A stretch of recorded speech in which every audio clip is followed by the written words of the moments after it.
জিনিসটা কি বলেন তো? গেস করতে পারছেন? অবশ্যই না। আমি বলছি, এটা হচ্ছে আনারসের চপ।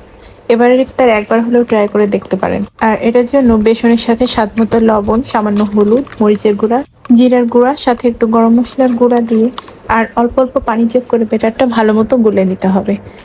তারপর আনারসগুলো এরকম চাকা চাকা করে কেটে মাঝখানে যে শক্ত অংশ আছে ওটাকে বাদ দিয়ে এরকম গোল গোল শেপ দিয়ে কেটে নিতে হবে। এরপর বেগুনি কিংবা চপ যেভাবে ব্যাটারে চুবিয়ে ভাজা হয় ঠিক একই পদ্ধতিতে এপাশ ওপাশ ব্যাটারটা লাগিয়ে তেলটা ভালো মতো গরম করে মাঝারি হিটে ভাজতে হবে। আর চুলার তাপমাত্রা অবশ্যই মাঝারি রাখবেন, নয়তো ওপরটা পুড়ে যাবে, ভেতরটা ভালো মতো হবে না। আর এটা খেতে কিন্তু একেবারেই অন্যরকম, কারণ ওপরটা একটু ঝালঝাল আর ভেতরটা মিষ্টি মিষ্টি। আমার কাছে মনে হয় বড়দের পাশাপাশি ছোটরাও বেশ পছন্দ করবে।